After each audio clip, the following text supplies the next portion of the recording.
Good evening and welcome to the second lecture of the Spring 2015 Baumer Lecture Series. My name is Andrew Cruz. I'm an assistant professor in the architecture section of the Knowlton School. Those of you who heard Jeff Kipnis introduce last week's Baumer Lecture may experience a sense of deja vu with tonight's lecture by Daniel Barber. In Jeff's introduction, which was a mini lecture in itself, he juxtaposed the world's energy reserves today with increasing global population. Although most people extrapolate from those two conditions, limited reserves, expanding population, to paint a rather pessimistic picture, Jeff not unusually offered a different interpretation. First, he saw the situation as full of opportunity, and second, he thought architecture had a lot to say about big issues of today, such as energy. Daniel is a historian of architecture, technology, and ecology. One of his interests is post-war America and the rise of solar architecture. The stepping-off point for this work was the situation in post-war America, which was very similar to the one Jeff described today, a pessimistic worldview of energy reserves, as well as a ballooning world population. What are we to make of this sense of deja vu? In trying to understand our current situation and the relationship of architecture and energy, how do we understand similar situations that occurred 60 years ago? Let me offer three potential responses to this question. We can remind ourselves of the philosopher and poet George Santayana, who said those who cannot remember the past are condemned to repeat it. Perhaps yes. Certainly history informs design. Daniel is a historian teaching in a design school. Much of his work interrogates the presumed historical promise of technological innovation to facilitate the cultural potential for ecological change. His work demonstrates that there are fruitful veins to mine in earlier history. Or we can go back further to the pre-Socratic philosopher Heraclitus, who wrote, "You cannot step into the same river twice, for the waters are constantly flowing in." Following the discovery of the Mideast oil reserves, the second oil crisis of the 1970s, and the nearly universal recognition of global warming, is our situation today so different that we cannot simply reread a history of modernism, looking for traces of sustainable practice, but instead, as Daniel has argued, conceive of an environmentalized history of and future for architecture, which implicates design in the formalization of an environmental condition and identifies it as an important and productive site for formation of a new type of subject. Or to offer a third response, we need only think back to the 1990s, when many of you were born, and to the movie Groundhog Day with Bill Murray. Murray's character was an arrogant TV weatherman who finds himself in a time loop, repeating the same day over and over again, until he re-examines his life and falls in love with the co-star Andy McDowell. Toward the end of the movie, Murray asks, "Do you ever have deja vu, Mrs. Lancaster?" To which she responds, "I don't know, but I can check in the kitchen." What will we, as architects, landscape architects, and planners, do with historically informed awareness and contemporary sense of urgency about a relationship between building and energy? This is a question I leave you to puzzle over during the next hour and beyond. For one thing I do know is that the theme of energy and building will have a growing importance in the Baumer Lecture Series and at the school in general. Last semester we heard from Forrest Meagers, tonight Daniel Barber. Future lectures will let us experience deja vu all over again. Now for the part of the introduction that you can read on the lecture poster. Daniel Barber is an assistant professor at the University of Pennsylvania with a very impressive track record. He holds a PhD from Columbia University, a Master's of Environmental Design from Yale. He was recently a postdoctoral research fellow at the GSD and the Center for the Environment at Harvard. He will be a visiting professor at the Cortland Institute in London in the spring, and his book, A House in the Sun, Modern Architecture and Solar Energy in the Cold War, will be published by Oxford University Press also this spring. Please join me in welcoming Daniel Barber.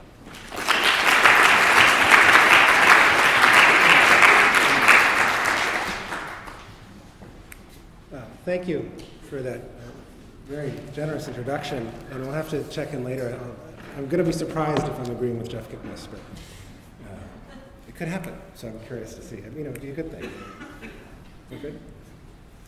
So as Andrew mentioned, I'm a historian, and I'm invested in a set of narratives and theories that help us to understand how architectural ideas and practices have developed in concert with increased knowledge of the global ecological system.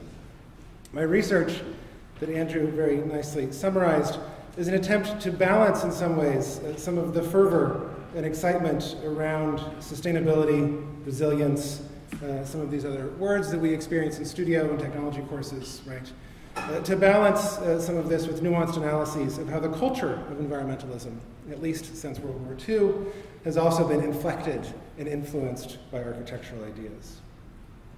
Put another way, my research, generally speaking, explores how buildings, projects, images, and discussions in architecture provide insights into the interdisciplinary emergence of an environmental culture, right? A sort of widespread culture that is, as I describe it in various contexts, simultaneously at risk in the face of resource and climate threats, and also a culture that expresses desire, right, for a different relationship between human and natural systems. And the central premise here, this might be the connection to Jeff, the central premise here is that the design fields, because of their simultaneous engagement with material flows and collective desire, are a potent site for the analysis of this environmental culture and for understanding the role of practices and artifacts in the long-term process of transforming relationships between human and natural systems, insofar as those two systems, the human and the natural, can be seen as distinct, and we'll look into that a little bit this evening. What I want to do this evening is focus on the architectural image as a site for some of these interdiscursive engagements and innovations, right? So following this premise that architecture is an important discursive site, right, an important discipline in which tensions around the environment get played out, I want to focus in precisely, more specifically, on how the image plays into that. We'll see a range of images and focus in on diagrams that sought to engage the relationship between architecture and climate in the 1950s as a way to understand how collectively images about the environment were in a process of transition. And I hope in this sense the lecture will not only perhaps reflect on what Ben Bratton was saying last week, but also complement and expand on the very interesting material that Andrew has put together in the Into the Air exhibition, which I haven't seen yet, but I saw some great pictures of. Okay, so I pressed the button and nothing happened. Am I supposed to do something else? Just use the, thank you. So, in his landmark 1966 essay, The Economics of the Coming Spaceship Earth, Kenneth Boulding, an economist and pioneer in the field of environmental economics, began by claiming that, quote, "We are now in the middle of a long process of transition of the nature of the image which man has of himself and his environment." Okay, this quote is kind of the core here. Boulding, then working with a think tank called Resources for the Future, was only partially concerned with what architects and historians might think of as images. That is, carefully constructed representations, physically manifest and usually in two dimensions, though increasingly on a screen. Images, as historians tend to encounter them, are evidence, documents of intentions to express, engage, critique, or otherwise intervene in cultural practices and social norms. Boulding was interested in something else, the image as collective imaginary, what he called in an earlier text, an image of the world, as I quote, that largely governs my behavior, end quote. Debates over the role of images in impacting social behavior have, of course, developed at least since Kant, if not since Plato. More recently, the question of the collective imagination has informed the theorization of global communities in scientific cultures in the work of Arjuna Padarai and Bruno Latour, both in different ways concerned to describe how what Padarai terms imagination as a collective practice can play a role in political and cultural change. Boulding, in the 60s, was focused on what he saw as a necessary transformation to this collective imaginary, relative again to the relationship of man and environment. As he continued in the Spaceship Earth essay, Early civilizations, I'm quoting, early civilizations imagined themselves to be living on a virtually illimitable plain, right, an open prairie. This conception of an endless frontier where there was always somewhere to go if resources ran out or if social structures failed was the collective self-conception of a way of being in the world, an ontological framework that Boulding termed the cowboy economy, a term that came back in George Bush II, right? He placed this image, right, this collective imaginary, in stark contrast to the spaceship economy, in which, as he wrote, quote, man has been accustoming himself to the notion of a spherical Earth, as we see here, and a closed sphere of human activity. The world is a closed system without unlimited reservoirs of anything. This closed system was most famously imaged in the period in the 1960s through photographs such as this, one of the many blue marble images, so-called, taken by Apollo astronauts starting in 1968. This one's a little later, which look back at the Earth from space. Images that, as the historian of photography Robin Kelsey has recently written, immediately became, quote, symbols of the shared home and fate of all humanity. Writing in the mid-1980s, the UN report on Our Common Future, a document some of you may know that's sort of seen as the birth of the term sustainability, right, claimed that, quote, historians may eventually find that this vision, right, had a greater impact on thought than did the Copernican revolution of the 16th century, which upset human self-image by revealing that the Earth is not the center of the universe, end quote. The basic premise being that the way in which we conceive of, imagine, and represent the relationship between humans and the environment becomes central to the patterns and processes that allow us to live comfortably within it. That images can operate as instruments, mobilizing social forces to take decisive action. Boulding's essay suggested that humans are not at the center of the Earth's ecological and resource system, but rather subject to the the infinite contingencies of those systems. He intended to articulate a new approach to how social and economic systems, ways of being in the world, could reflect a new ecologically informed collective imaginary. Quoting him again, the essential measure of the success of the economy, he argued, was not in a system's capacity to maximize profit, but was rather in, quote, the complexity of the total capital stock, right? What we today might refer to as its resilience, and also, quote, the state of the human bodies and minds that are included in the system, unquote. How do we imagine these humans? Where do we find them? And how can we speculate on how this image of the globe might change our understanding and change our image of the human as our resources become depleted and our climate overtaxed?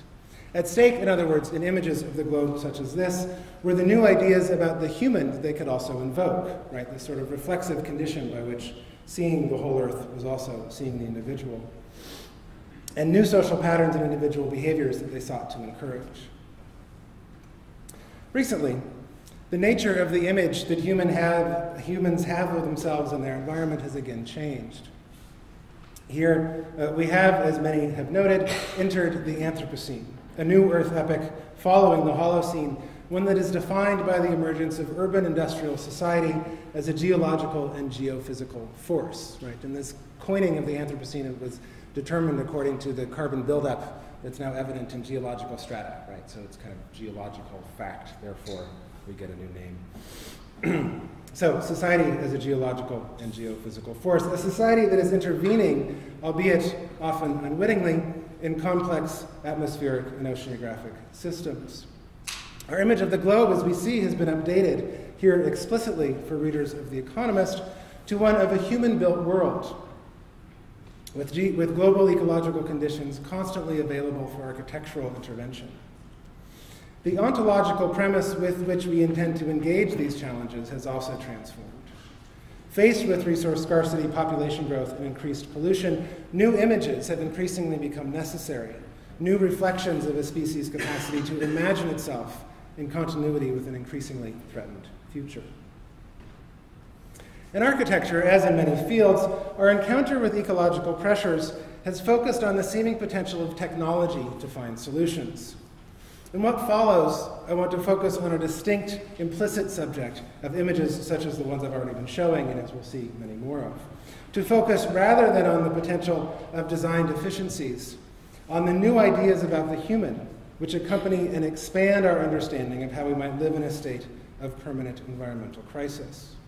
And the potential of technological innovations to, rather than engineer solutions, imagine new subjects, newly able, again, to encounter this earth at risk.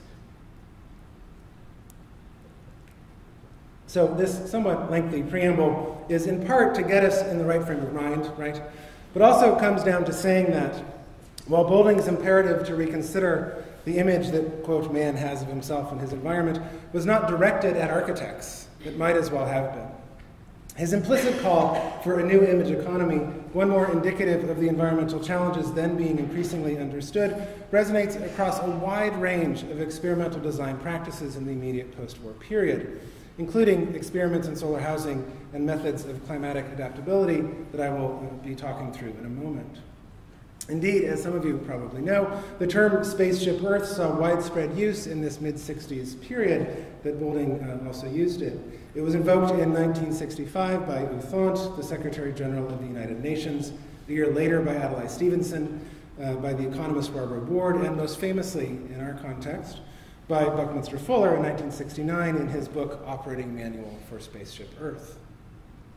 Fuller had much earlier, as we can see here, made illustrations of the uneven distribution of resource use in a series of drawings for Fortune magazine dating from July of 1940, titled as a group, U.S. Industrialization. We can see he not only uses this chart on the left to indicate the imbalance in global distribution of energy resources and use, right? He also maps the distribution of human beings, which you can see in the map on your right in white, right? The white dots are human beings. And what he calls energy slaves, which is the sort of amount of energy required to fuel the needs of a given number of human beings, right? He maps this distribution to demonstrate its unevenness. Taken together, these two images represent, we could see, an early attempt to visualize what we now think of as a carbon footprint in a way that is accessible to a broad, interested but non-technical readership of a journal, a magazine such as Fortune. Fuller would later refine this form of global image making as analysis by producing the so-called Dymaxion projection of the globe, which, as we can see here, as used on the right by the former Bauhausler Herbert Bayer, would indicate the global landmass and its chains of interconnections, right? Fuller's Dymaxion projection, as you can see, was a means to emphasize the connectivity, right, of those landmasses. Bayer's, we can also see, was slightly more straightforward in his demonstration of this notion of conservation of resources, just sort of an accumulation of dots, right, to indicate the imbalance of energy use around the globe. I'm interested, as we'll see, in the content of these images, right? The concern over conservation of resources that somewhat under the radar infused aspects of design discourse and also of broader economic and political discussions in the decade or so after World War II. And I'm also interested in their form, specifically in the tension between sphere and plane, and that between the figure of the spaceship Earth and the human bodies that are embedded within these images. Here again, on the right, a certain number of humans being represented by these sort of red slashes that are somewhat figural, right? They almost look like a mannequin. Finally, I'm interested in the rhetorical strategies that infuse images such as this, a presupposition, albeit implicit in the diagrams and images produced by architects in the period, about how images communicate. Again, how images can become instruments, tools for change, by virtue of their increasingly clear representation of complex relationships.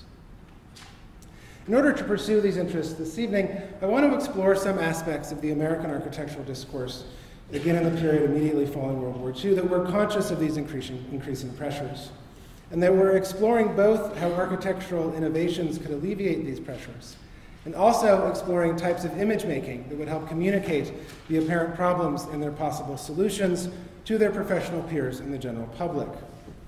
Concerned here long before the threat of anthropogenic climate change was made apparent with this relationship between the human and the globe, and with new means of representing both.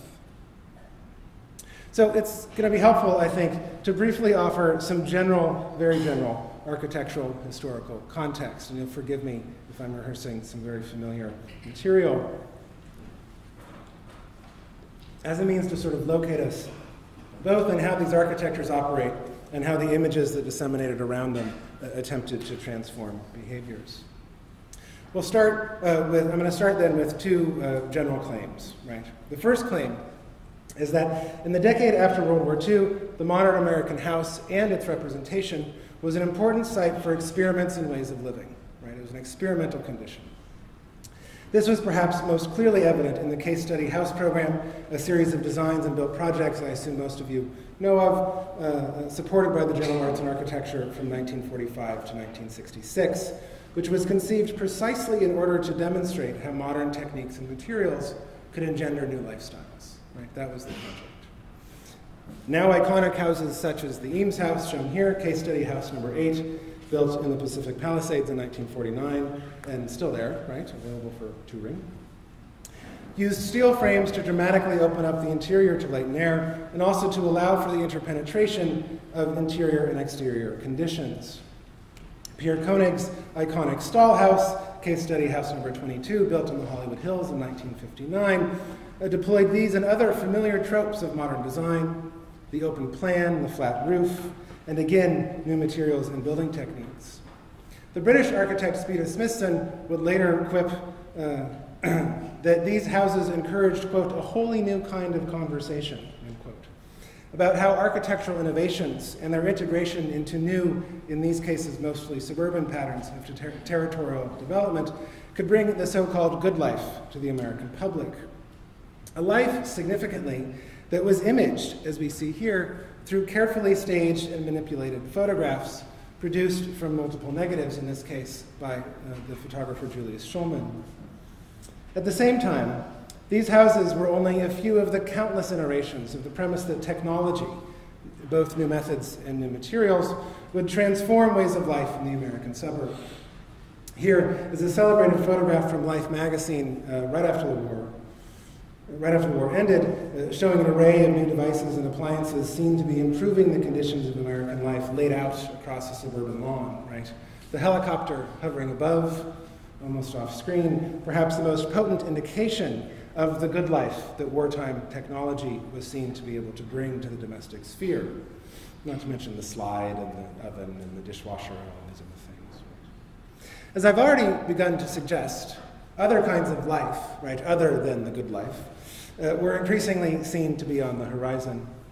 In an earlier case study house, number 4, Ralph Rapson's unbuilt Greenbelt house, first drawn in 1944, is suggestive here. Rapson's plan, which we see here both, we can get a sense of it both in the perspective on the left and the plan on the right. Rapson's plan called for 2 simple rectangular volumes surrounding an enclosed court. Is there a pointer? I don't really need it. If you can see on the bottom of the slide on the right that most of the public programs, right, the kitchen, the living areas, the sort of open spaces for engaging with others were the public programs. On the top of the slide, the private programs, the bedrooms, a smaller salon, a more sort of set of private spaces. Oh, great. Thank you. Aside from this basic division, right, the public from the private, separated by this green belt, Rapson insisted many permutations were possible, right? This was sort of open to exploration by the inhabitants. Shelter, Rapson wrote, must have one major characteristic, flexibility, exclamation point. This was played out not only in the relatively indeterminate condition of these 2 isolated volumes, but also, and most demonstrably, in the interior strip, the green belt that Rapson illustrates here, about which he wrote, quote, this green belt, quote, might have a large amount of planting or very little. It might be a digestible garden or a graveled area with a small pool. Countless possibilities. The most important aspect of the green belt, he concluded, lies in the personality each family will give it. Here, the individual might grow. So there's a sense of kind of architecture as self-help book, right? This kind of way in which the design of a space and its openness could encourage many different kinds of behavior. Even though, as Dolores Hayden has pointed out a few times, Rapson's drawing reaffirmed the nuclear family and the gender inequities of the post-war world, perhaps most clearly here on the left, right, with the man flying off to work in the helicopter, again this helicopter, while this poor woman is stuck hanging out the laundry in the yard, right? She doesn't even have a clothes dryer. So he has a helicopter, she doesn't even get a clothes dryer, right? Nonetheless, the imperative to use new technologies, materials, and architectural techniques to change ways of life, right, was spread throughout this immediate post-war period. Okay, second general claim. The premise that architecture could provide opportunities for individual and collective transformation underlay the contemporary to this case study program more or less, contemporaneous discourse on solar house heating, and through it focused this potential on the collective relationship to resources in the environment. Right? So now not just about kind of lifestyles, but how the kind of agglomeration of lifestyles, a la Fuller's drawings or the sort of accumulation of dots, right, could start to impact the global system. Here is one typical example, a house designed by the Chicago architect George Fred Keck in 1941. Plan and materials are deployed so as to maximize the absorption of solar radiation. The south-facing facade, which we can see, is almost completely glazed with brand new, very recently invented, in Toledo actually, insulated double-pane glass panels interspersed with single-paned operable windows. Almost all of the living areas, as you can see in the plan, are all facing this southern facade in order to gain light in the winter sun. Though largely constructed of wood on the outside, the interior was lined with masonry, a more thermally active material that could absorb heat during the day and allow it to radiate into the room at night. As is also evident in these two photographs on top and suggested, of course, in the section diagram on the bottom, the eaves were carefully designed so as to block sun in the summer and allow it in during the winter. Right? So, and it's just worth noting that the specifics of this diagram took Keck about 3.5 months to calculate with some meteorologists at the Hayden Planetarium in Chicago, which now is about 1.5 seconds, depending on how fast your fingers are. Right? So there we go. There were many attempts in the decade or so after World War II to use design, technology, and materials to capture the radiative properties of the sun. A number of experiments at MIT, for example, explored the use of water and chemical compounds as heat storage, allowing for a house to be completely heated by passive and active solar means by the end of the 1940s. Right? So I'm going to say that again. Allowing for a house to be completely heated by passive and active solar means by the end of the 1940s. Interest in solar heating was surprisingly wide-ranging. And in fact, a solar house principle began to inform the work of many architects in the period. Here we see a proposal, just a proposal, not built, by Lou Kahn and Oscar Stonerov for a typical Pennsylvania solar house. And here, an early version of Philip Johnson's glass house that was presented as a passive solar house in model form for the Ladies' Home Journal and shown in MoMA in New York in 1947. We could certainly make more out of that intervention by Johnson. By the end of the 1950s, a competition for the design of a solar house resulted in dozens of modern entries, selected by a jury of mid-century luminaries, including Pietro Belushi, then dean of MIT, and Nathaniel Owings of Skidmore, Owings, and Merrill. Selected for their ability to effectively manipulate modern design techniques towards maximizing radiation absorption. These images, again, are evidence, indications of the ambitions of architects to engage knowledge about environmental concerns according to a wide range of possible futures. And they begin to recast, albeit thus far quite subtly, the relationship of the human to the globe. Other kinds of images also contributed to this emergent discourse and help us to better understand the context for these architectural interventions. Which is to say, though such narratives are not yet integrated into our general historical understanding of the post-war period, right, generally seen as a period of massive economic growth and consumer expansion, as the war was ending, there was much anxiety amongst policymakers, corporate researchers, and others that the world was about to run out of oil. This map attempts to demonstrate the relative extent of global fuel reserves. Totally wrong, as it happens, indicating the poor state of public knowledge in 1948. The line showing the extent of reserves in the Middle East, right around here, that's the one, yeah, should probably kind of go up to, I don't know if you have a third or fourth floor, but goes much higher than indicated on this map, right? But this reflects nonetheless a pervasive anxiety that oil and other natural resources are finite and would eventually, right, be depleted. Such an anxiety was indicated more directly in M. King Hubbard's late 1940s illustration of, quote, the mathematical relations involved in the complete cycle of production of any exhaustible resource, since known somewhat more familiarly as Hubbard's peak or peak oil, which clarified, according to a careful set of calculations involving industrial equipment, cost and profit analyses, and geological testing, that all natural resources were indeed ultimately finite, and further proposing that their endpoint could be estimated. Diagrams of attempts to forecast, and these as well have been proven, the arc is at least significantly longer, but attempts to forecast with some precision the end of the cowboy economy. And though such so-called neo-Malthusianism has since been repeatedly discredited, or at least conditioned, the line extending and even flattening out due to deep-sea drilling and more recently due to extracting oil from shale deposits, the premise of using a visual and diagrammatic means to communicate the conditions of a possible energy future have, in many forms, persisted, right? So the point is that even though they were sort of not exactly right, this kind of notion of using simple diagrams to clarify technical knowledge for communication to a broad public was very much an innovation that persisted.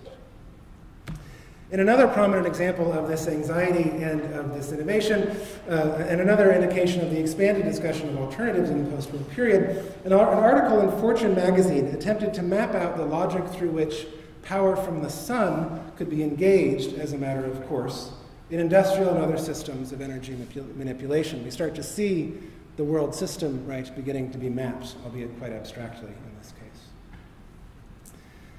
Through images such as this, the author of the article described the seemingly straightforward means by which solar power could best engage existing systems of production. And he also decried the, quote, socioeconomic lethargy, end quote, that characterized attempts to integrate alternative resources into patterns of American life. This image offered an alternative. A not-so-utopian future, as it was called, illustrated in Fortune by a not-so-utopian house. The drawing, based on a recent article in a scientific journal, was done in-house for Fortune's visually minded readers. Right? So again, an illustration made to express a set of very complex ideas. The solar house principle is evident, right? The kind of south arrow there showing us that these glazed and carefully described eaves are shading a bank of windows. The house also had the capacity to grow its own food with algae on the roof, right? And I looked it up, right? Chlorella pyranoidosa, as this algae is called, does not have anything to do with paranoia, right? It's just the name of the kind of algae that can self-perpetuate in such a condition. In the workshop pictured here, let's get a little close-up, an extension of the familiar technological innovations to the post-war kitchen, garbage was burned to charge this rooftop algal suspension and keep it growing. This algae was then filtered, heated, and made available as, quote, a concentrated sludge, a dark green paste with a pleasant grassy odor, and enough fresh organic matter to supply the entire protein requirements for the whole family. And I kind of try to read that as if we're in an episode of Mad Men, right? It's like, here's your martini, here's your concentrated sludge. You have to see this in the sense of the future, right, being bright. The interest here was not only by the people interested in this house, not only in new design and building practices, but also in new ideas about the human, with anticipation of, as the author further noted, the, quote, internal metabolic adjustments by which we shall subsist contentedly on hydrolyzed sawdust and pre-digested vitaminized algae, end quote. And I think that contentedly part is really important, right? It's a metabolic adjustment that will allow us to be happy with our algae sludge. Okay, so I offer this as a somewhat extreme example of the kind of thinking that infused many aspects of architectural and broader cultural inquiries in the post-war period. and summarizing an interest in how innovations in design and technology could lead to new modes of being, right? Contentedly digesting sludge. And all of these images of the Greenbelt house, of the decline of fuel availability, and of the not-so-utopian future as data points, just a few hundreds of possible examples, evidence of the image in transition that humans had of themselves and their environment. We can see as well in this vision of a new kind of domestic labor the particular means by which the figure of the human, right, came to be a central visual mechanism to encourage new thinking about such modes of being in the face of environmental threats. So in this discourse on the nature of the image, we can begin to identify a distinct mode of visual communication surrounding what the art historian Gisela Parik has recently termed eco-images. Parik is focused on popular or artistic images, much like the blue marble, which, while subject to contextual alteration, she writes, quote, enter into the public sphere with an explicit political intention behind them, meant to alter environmental convictions, end quote, which say they try to change your mind. Right? Such eco-images eschew much of the discourse around affect and atmosphere, which has concerned architectural theorists for the past decade. They also seem to exceed, or attempt to, the vibrant discussion of the diagram that also consumed architectural culture in the early 2000s. Although here, Gilles Deleuze's indication, often referenced in that discourse, that, quote, a diagram is a map of social forces, a display of relations between the forces that constitute power, end quote, continues to be instructive. Other discourses also begin to emerge as relevant, including Willem Flusser, the media theorist Willem Flusser's theorization of what he refers to as the universe of technical images. Such images, technical images that is, began to multiply in the post-war period and also began to enter into public discourse. Technical images, Flusser proposed, are simultaneously, quote, terrifying in their specificity. We can sort of see that here, right? And also, quote, intended to serve as models for action. A basic premise also reflected in the theorist of technology, Sheila Jasanoff's more recent argument that technical drawings, quote, attain persuasive power through mutually sustaining interactions between our sense of how things are and how things should be, unquote. Images, again, that attempt to be instruments, themselves tools to transform the relationship between human and natural systems. So with all of this in mind, I want to shift our focus to another kind of image that also proliferated in the post-war period. Diagrams concerned explicitly with explaining to architects how to better accommodate their designs to the surrounding climatic conditions. As we will see, excuse me, as we can see here, such images symptomatically constructed their explanations with reference to spheres and planes and some form of translation between them, though perhaps not exactly as Boulding would have imagined. What we can say clearly is that these images attempt to engage the human and the global environmental simultaneously, and that the centralized figure of the human becomes even more potent as an object of analysis and as a subject of concern. So for the remainder of the talk, I'm going to examine these images and place them in the context of the emergent universe of technical images in which they continue to reside. Okay, so prominent in this climatic discourse was the work of Hungarian emigre architects Victor and Alidar Olgyay, shown here, twins, as you can see. Alidar is on the right with the pipe. He always has a pipe, so you can tell them apart. The pipe will continue to be important. Twins who spent their professional career at Notre Dame, MIT, and then Princeton, exploring methods for adjusting the architectural design process to better assess the relationship between a building and its climatic surround. Though, do these people known to you? Do you read their books here? No, some places do, some places don't. It's okay. Maybe known to some of you here, certainly in the exhibit, so you'll know them now. They were well known, very well known in the post-war years, mostly for their two books, Solar Control and Shading Devices in 1957, and Design with Climate, a Bioclimatic Approach to Architectural Regionalism of 1963. Both of these entered into the curricula of architecture schools and sat on the reference shelves of design firms around the world.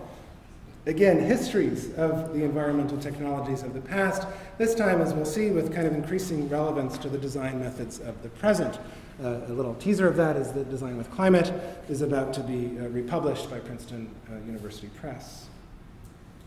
In the period before mechanical systems of heating, ventilation, and air conditioning, HVAC, right, became affordable and widely available, the Olgyays were the preeminent researchers into methods for using architectural means, right, design means, to mitigate climatic variance.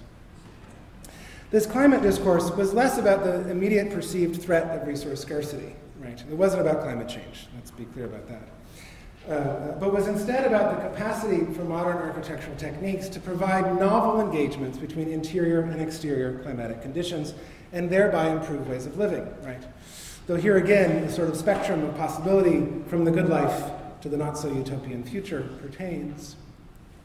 And though increasingly concerned with understanding the global dynamics of climate patterns, in the plans, diagrams, and methods developed by the Olgyays, the figure of the human continues to be central. Literally, rendered in the middle of images, right? Intending to illustrate the challenges and benefits of a climatic architectural approach, and conceptually, as the figure of the new possibilities that these architectures allow. As we can see here, the human is placed amidst a range of factors, from moral to historical, thermal, sonic, and spatial. The role of architecture, they proposed, was to filter these needs and align them through new design strategies. Man, as Victor Olgyay wrote in 1953, quote, continuing the quote, with his intimate physical and emotional needs remains the module, the central measure in all approaches. The success of every design must be measured by its total effect on the human environment, end quote.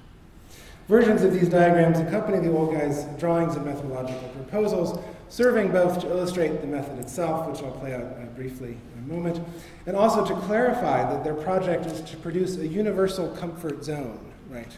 A design condition most amenable to human habitation. Also significant, however, in the quote I just read, is the slippage from man and his needs to the human environment, a shift that begins to hint at a general transformation from a gendered, though univocal condition of the male subject to a more nuanced consideration of the species, man, anthros, as having identifiable and universal needs. Under this rubric of man, we can trace a much wider reconsideration of the social and technological forces aimed at improving conditions in the decades following the war. Indeed, the notion is ubiquitous. Edward Steichen's exhibition on the family of man is of the most straightforward, first opening at MoMA in New York in 1955, and then touring, as we see here, in an iteration in Turin in Italy, touring globally for the rest of the decade. Images of individuals across the geographic and socio-cultural spectrum were brought together to affirm a global consistency to the human condition, right? So that kind of man with a capital N could persist. In a similar vein, the German emigre psychoanalyst Erich Fromm discussed the possibility of a science of man that, as he saw it, would better realize the potential of the species through, quote, making the world a human one, unquote.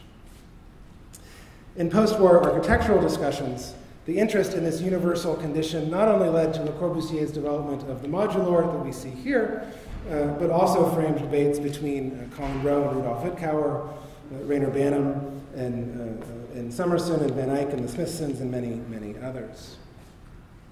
The Olgyays' climatic research, following on some of these principles, began through concerted engagement with a similarly widespread interest in articulating a building design according to maximum exposure to light and air, with attendant positive effects on the human inhabitants. Right?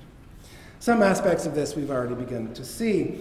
They were here, the Olgyays were here expanding on the research of Walter Gropius, Mies van der Rohe, Richard Neutra, and many, many others.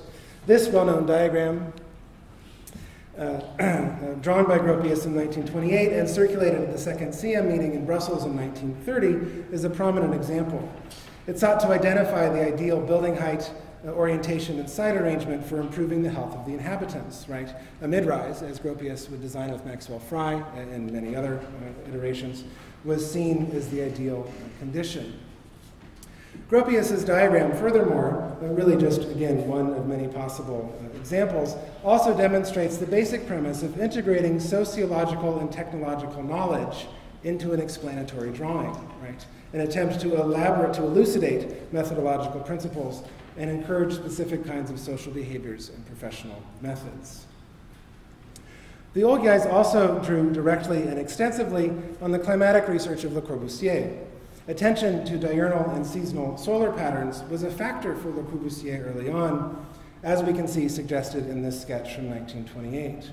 Corb's approach became even more specific with the development of the brise soleil, his approach to climate, that is. The development of the brise soleil, or sunbreaking device. The basic principle was first clarified in this sketch of the Immeuble de Clarté, the Geneva building designed, ended up being built in 1930. The shading device that we can see initially on the top right would block the sun in the summer, block the sun in the summer and allow it in during the winter. Right.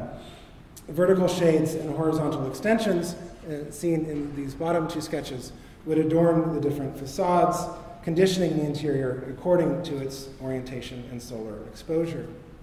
As built, this building, these images from the Oeuvre Complète, this building had extended balconies as brise soleil, along with both an external angled shade and a set of interior curtains that could be drawn by the inhabitants.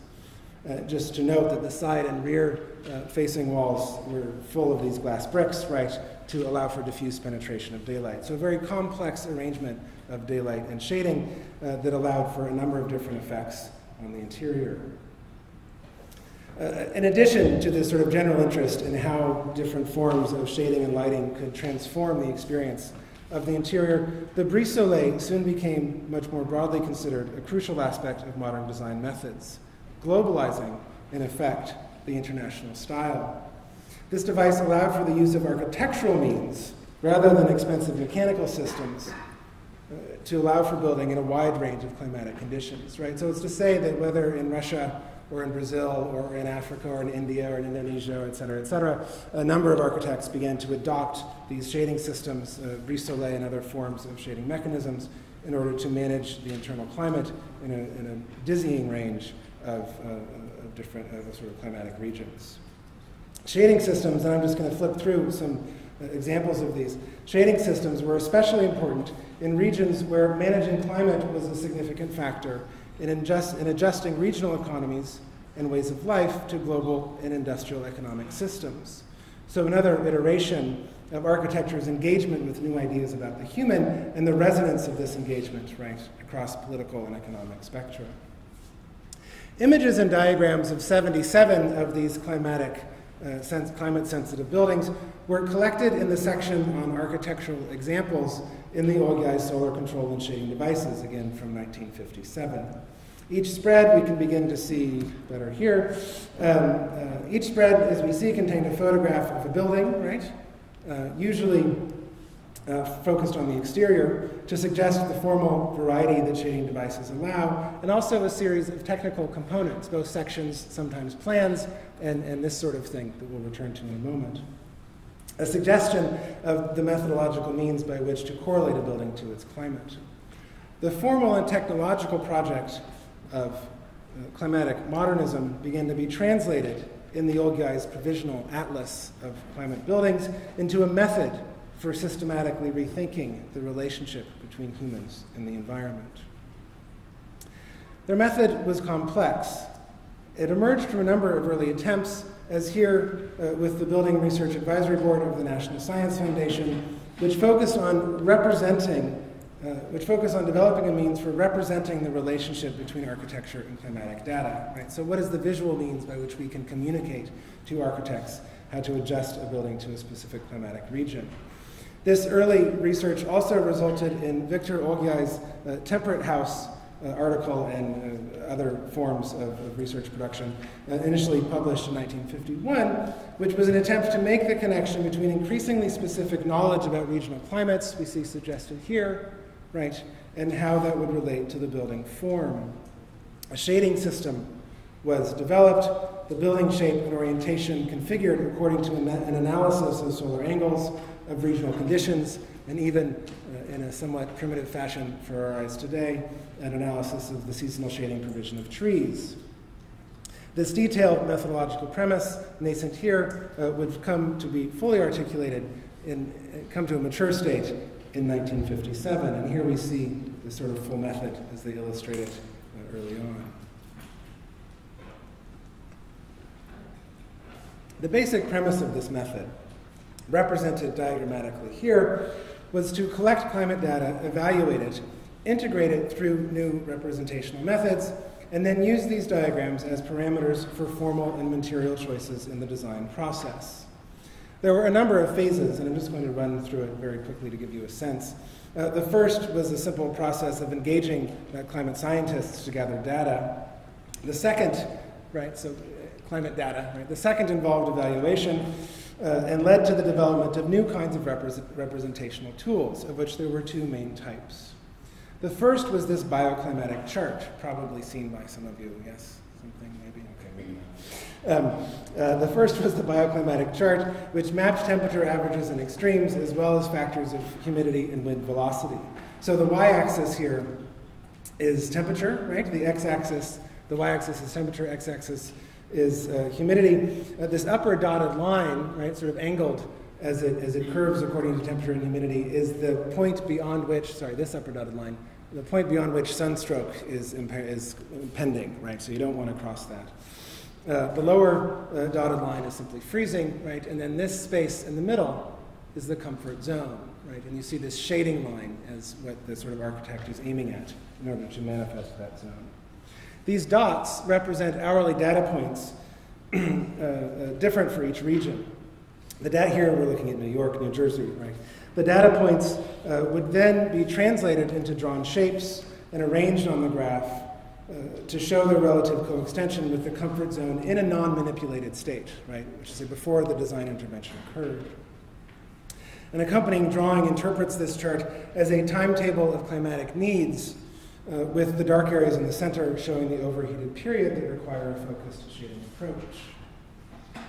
So that's phase two. In the third phase of the process, that of calculation, these methods were translated again, this time into a sun mask, we see up here.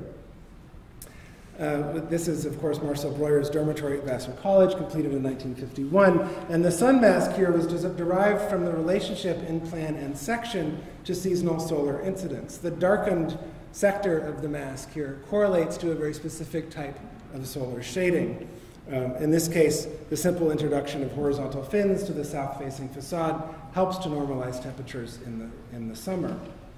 Other cases, such as Guy and Moro's villa on the coast of northern Italy, require a more complex arrangement. You can see there's sort of two darkened areas right in the sun mask, leading to a number of transformable and sort of operable sets of shades that could be lifted up, that could be moved completely aside, that could be put in horizontal or vertical form. This third phase would also look at orientation, wind, the effects of different materials, a number of other issues which are played out in detail elsewhere. And then a fourth phase explored these calculations and findings from phase three, and again compared them and evaluated them according to a set of diagrams.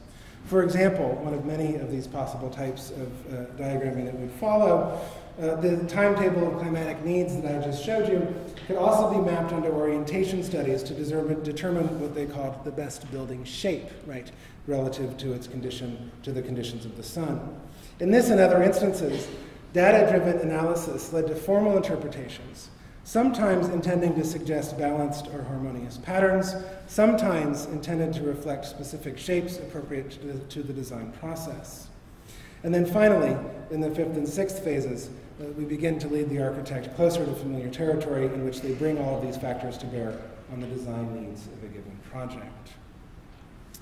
So the point of this complex method, what it all came down to, was the design provision of the comfort zone, back to the bioclimatic chart, a careful correlation between building and climate such that interior conditions would be optimized for human habitation, right? So this somewhat darkened area there. To conceptualize this zone, the Olgyays, working closely with the Johns Hopkins physiologist Douglas Lee, here's an image of his forms of analysis, right, more humans in the center, assessed a wide range of physiological and biological data. The zone, however, the Olgyays readily admit, quote, does not have any real boundaries. Yet the criterion was adopted that conditions wherein the average person will not experience the feeling of discomfort can constitute the perimeter of the comfort zone. So it's rather vague in general, but nonetheless significant. But it was much more than that, right? In this schematic index, bioclimatic index, we can see expressed a much more lofty goal for these architectural methods. Distinct from the analytic version we saw a moment ago, here again, the human is figured in the center, and it must be Aladar, right, because of the pipe. See the pipe? Relaxing on a modern chaise, reading the newspaper completely at ease.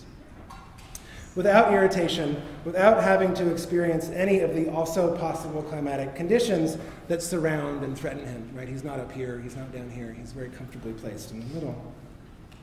A stable, protected figure, solid in the experience of a well-designed space, consistent across changes in the elements that the past, present, or future can bring.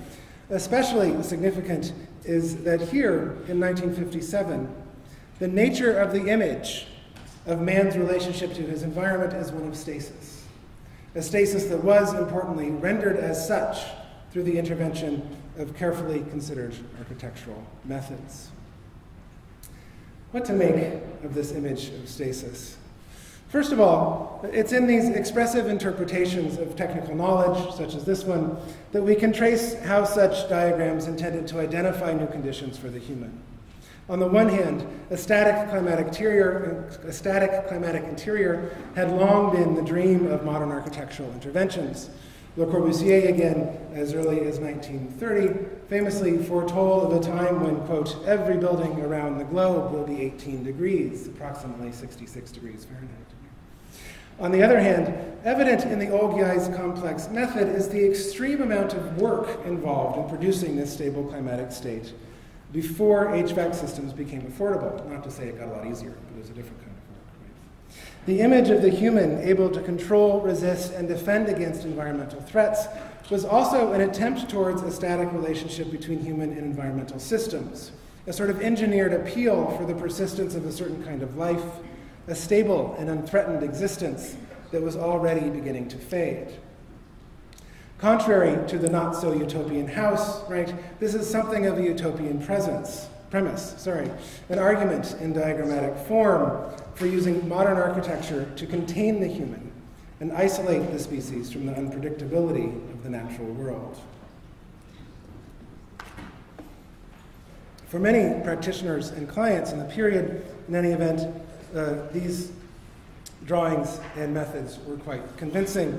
The Olgyays gained a reputation as effective consultants who could assist the designer in providing an architectural means to stabilize interior climatic conditions, working, for example, on Zerfus, and Nervi's UNESCO building in 1958, with its set of vertical fins, operable horizontal louvers, and exterior shades. Their method, unevenly interpreted, also informed the work of Joseph Louis Serre, Richard Neutra, Walter Gropius again, and many, many others, known and lesser known of the mid-century period. Even more significant, I want to clarify, than their impact on specific production of designed space, the Olgyay's parameters for a comfort zone were soon absorbed by ASHRAE, right, the American Society of Heating, Refrigeration, and Air Conditioning Engineers, an industry body and other industry bodies regulating the effects of mechanical conditioning systems on a building interior. In other words, their elegant techno-aesthetic attempt at imagining an architecturally induced static human condition would quickly inform the fossil fuel-generated systems that heat and cool our buildings today. Right? The premise of the comfort zone, the conditions of thermal comfort, even the bioclimatic index still being used, but also mostly for managing the effects of mechanical systems. The recent analyses of energy use and carbon buildup have referred to the period since about 1950 as, quote, the Great Acceleration, end quote, and the effective origin point of the Anthropocene was in no small part due, of course, to the global proliferation of mechanical heating and cooling systems from roughly this period. At the same time, the Olgyay's implicit focus on design research had many other effects, using images and devices to reposition architecture in relationship to other fields of knowledge. So again, we're kind of trying to investigate, trying to clarify as I'm concluding here, what the value of these images were, precisely how they were instruments, right, and what sort of behaviors they proposed. Architecture, as we can see here, is placed among many of these other interlocking fields, as they call it, in order to produce climatic or climate balance. Again, we can be attentive to the balanced figure being presented, the symmetry of the diagrammatic relationship between social, institutional, and disciplinary forces. In 1953, the Olgyays began to work at the new Princeton Architectural Laboratory, an old stables building. This is the old stables part, right? Renovated in 1948 into a space dedicated to architectural research. The addition of this glass box for solar and climatic experiments was part of a wider attempt to align the design fields with scientific forms of analysis and related scientific forms of funding, right? To get money from the NSF and others. It is worth noting, again, that today this Princeton lab is being reconstructed, right? A robot now lives in the interior. There's Forrest. You saw Forrest last year, I guess. A robot now lives in the interior, and the stables is being renovated by David Benjamin and is from the living for to turn into another advanced research site into climatic architectural technology. So the sort of repetition, whether we're back in the same stream or not, I suppose we can explore that. But back to the mid-1950s, at this point, the Olgyay's major project at the lab, funded by the National Science Foundation, was the design, construction, and testing of this device, the thermoheliodon, which intended to improve on the heliodons that had been familiar sights in architecture schools since the late 19th century. Here we can see that not only the arc of the sun, right, but also an adjustable screen for refining wind direction up here, some jets to control humidity, and even a pit in the middle where one was to place soil from the building site, right? So there's this kind of sense of authenticity of how one would understand the thermal qualities of the soil as well. A significantly more detailed model of the climate, it was hoped, would become available to the designer. The production of this climate modeling device allows me to briefly connect the work of the Olgyays to other mid-century analyses of climate and to clarify how their images of stasis were confounded by other new ideas about the human. Just down the street from the site of the thermoheliodon in the Architectural Laboratory at the Princeton Institute for Advanced Studies, the mathematician John von Neumann, another Hungarian emigre, took weather forecasting as a sort of test case to assess the data processing power of the new IBM 701 computer. This process of examining climate patterns that was itself reinforced by the global proliferation of climate observation stations that resulted from a global scientific initiative called the International Geophysical Year, which occurred from 57 to 59, so more than a year, that was organized to increase knowledge of Earth, ocean, and atmospheric systems, right? So it's to say that climate knowledge was rapidly increasing in this period and beginning to be applied and engaged with through many computational and mechanical means. The International Geophysical Year also saw the initiation of monitoring carbon buildup in the atmosphere, mostly to understand fluctuations in ocean temperature. This now well-known Keeling curve, right, based on carbon monitoring at a Hawaii observatory, tracks the increase of carbon particulates from precisely this late 1950s period, right? This was started right around this same moment. And the rudimentary architectural condition of this observatory, right, where these observations were made, right, these have a connection. The rudimentary condition of this observatory suggests a potent counterpoint to the condition of the human that I've been tracing. We can imagine an exposed observer standing unprotected outside of the comfort zone, looking out for 50 years at the slowly changing atmosphere. Related images of the relationship between man and environment were being developed in the young science of ecology. Ecological analyses, as this diagram begins to suggest, we're interested in tracing man's capacity to disturb an existing set of interconnected energetic pathways. One of the earliest such experiments, shown here, involved planting nuclear isotopes in a controlled ecosystem in order to measure its effects, right? Let's see what happens. Hopefully controlled by more than that fence, but nonetheless, in order to witness what was presumed to be a natural inclination to return to a balanced state. Chains of energy, as they flowed through the ecosystem, were in part the result of human influence. At the same time that the impacts of these interventions by man as manipulator, right, also impacted humans in their animal state. That is, according to their biological needs.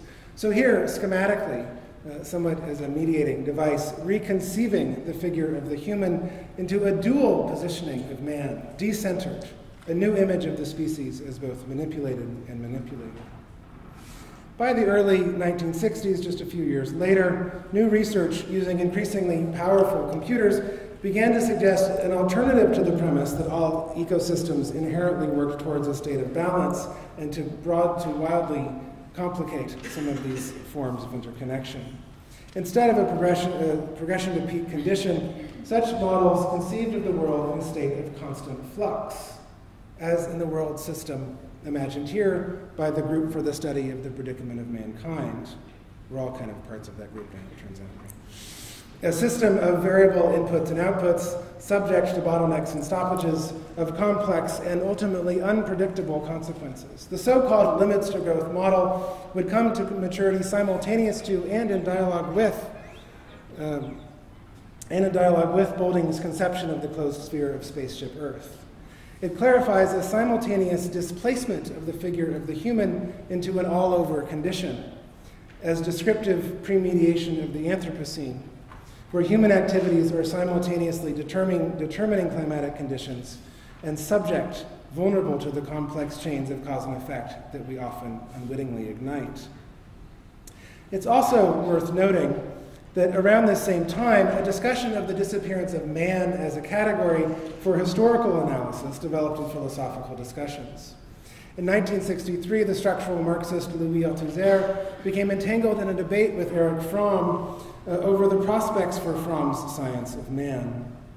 Althusser's position on anti-humanism, subsequently influential on philosophers such as Gilles Deleuze and Michel Foucault, was premised on the notion that, quote, history is a process without a subject, end quote. It was based on a theory of historical causality that departed from the Marxian notion of, as Marx put it, a social formation being determined by the economy in the last instance, end quote, to a model, on Althusser's terms, of over-determination.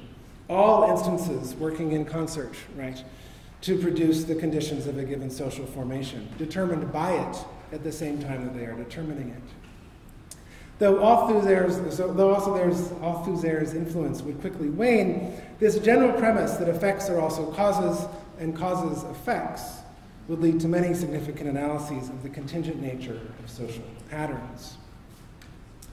Much can be read, then, into the subtle shift from man and climate in the work of the 1950s to the bioclimatic approach Victor Olgyay proposes as the subtitle to Design with Climate in 1963. Though just barely suggestive of the biopolitical analyses of the late work of Foucault and that of Giorgio Agamben, through which bare life has become the site for the operations of power, the Olgyay's term nonetheless invokes the intricate and multiply determined relationship of human systems to the contingent patterns of atmospheric change. The image of the human, as we see here, also updated. No skin, exposed, a body at risk, the system of climate and the system of the body, the globe and its universal occupant, this image posits as one interconnected flow. Now, in order to conclude, and I'm really going to conclude this time, in order to conclude, I want to briefly consider two after images from this mid-century discourse. After effects that offer reflections and refractions of the changing ideas of the human, and also, I hope, expand our understanding of the image as instrument. The first is a screen capture from the building's performance software Ecotect. You've seen this one, right? Yeah? Some? Nobody's shaking their head. Yes? Yeah, okay. Okay. I imagine familiar, right? A sort of digitized version of the thermoheliodon, Ecotect takes into account climatic and environmental factors of the building site and provides parameters to maximize the building's performance, as you all probably know.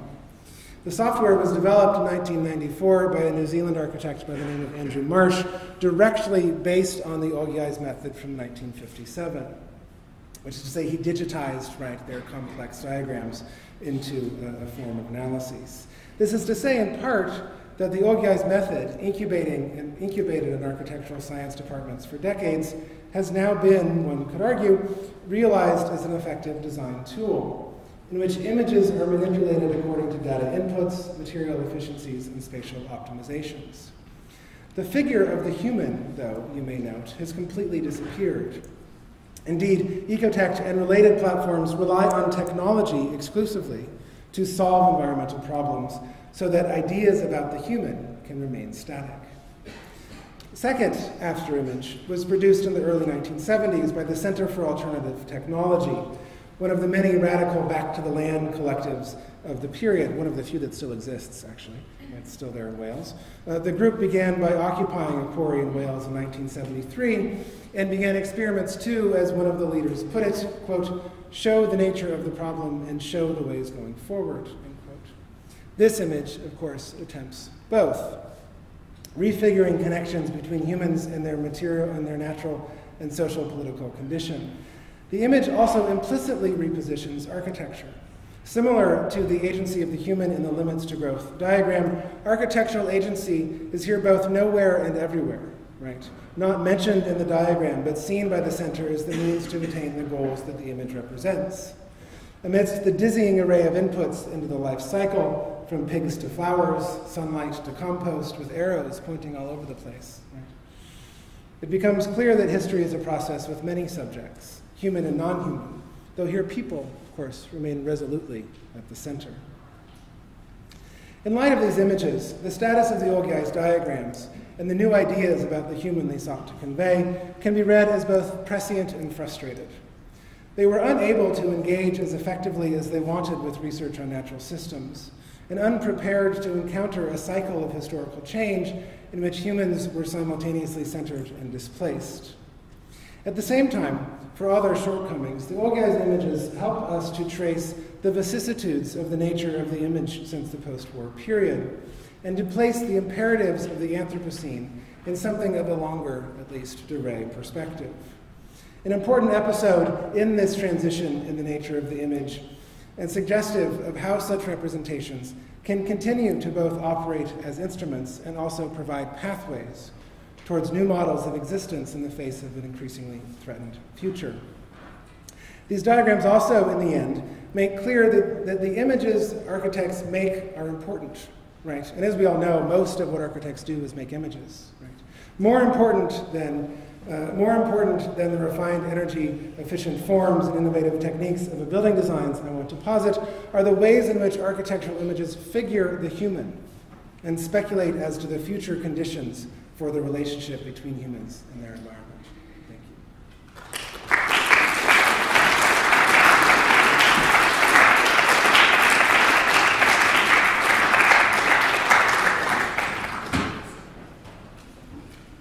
We have time for questions, if we have any.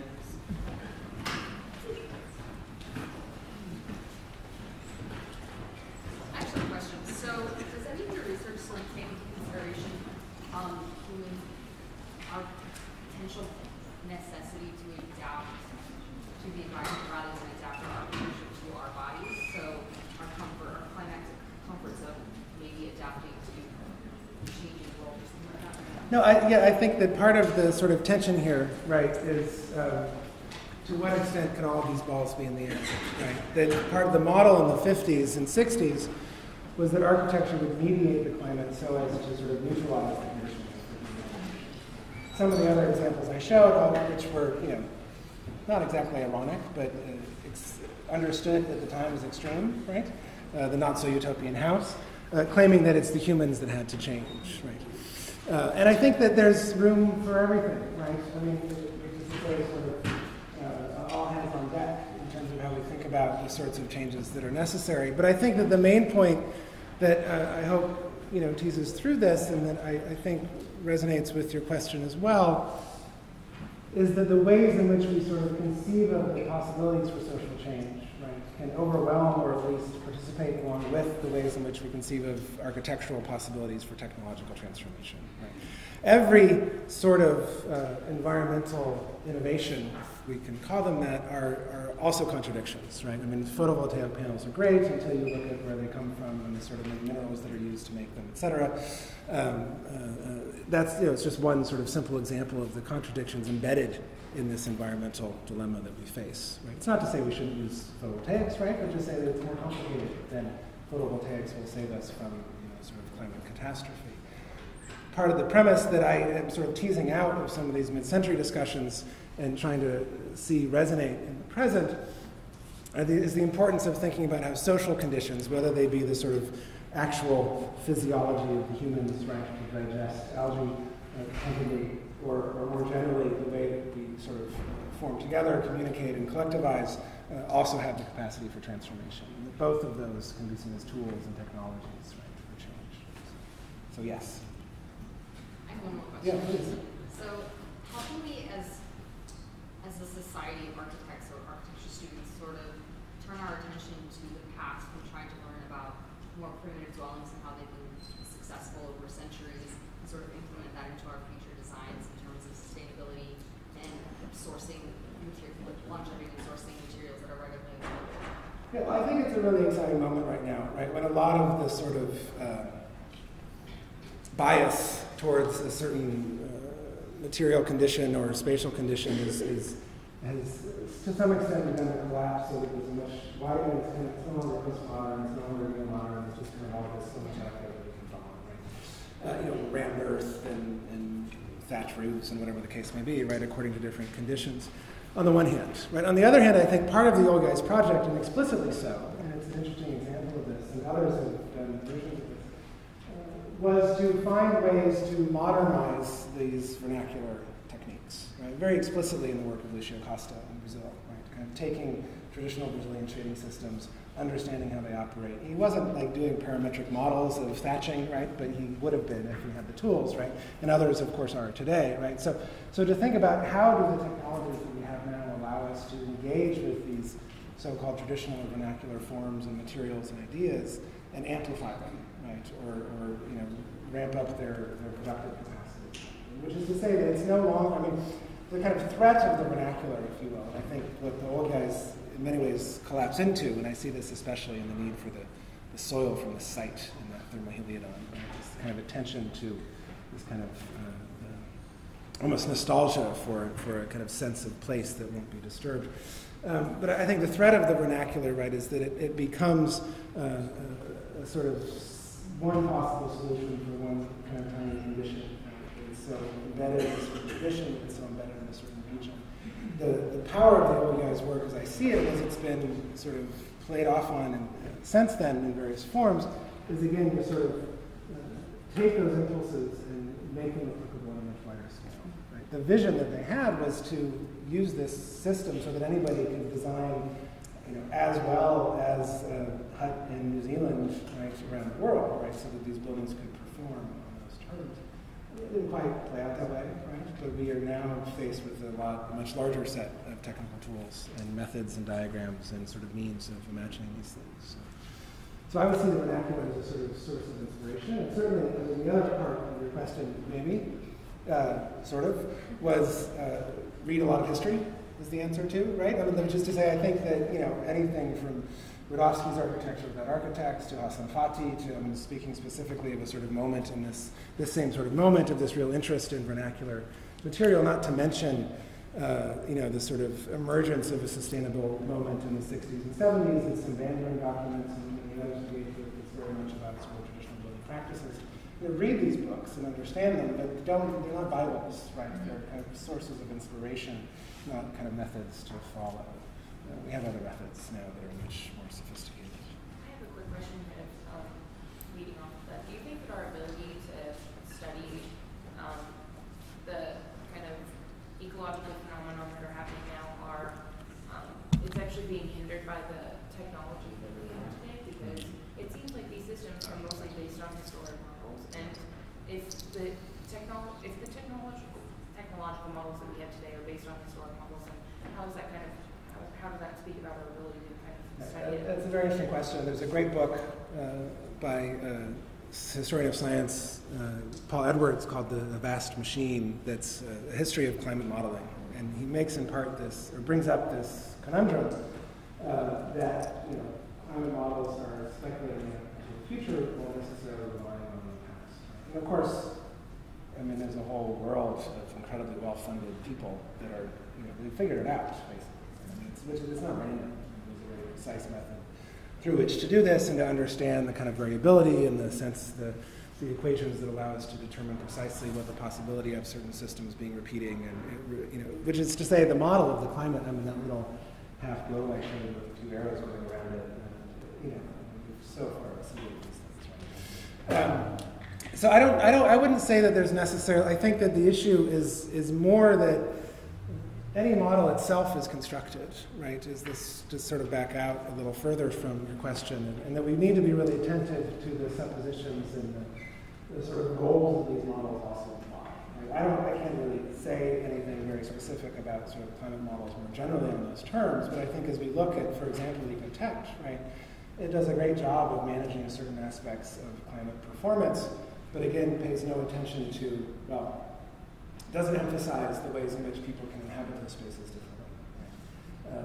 So it has its limitations, and I think it's just a question of recognizing those limitations. Right? And again, there's departments in climate science whose departments well-funded, I keep saying well-funded because we're so jealous of these people, right? But whose jobs are to think about the limitations of the models, right? That's all they do. Right? So we're not quite there in a sense, right? In terms of recognizing that part of the project of architectural design is to interrogate our own methods so aggressively. Right? I mean, I'm speaking very generally, of course. Yes, I'm thinking about that.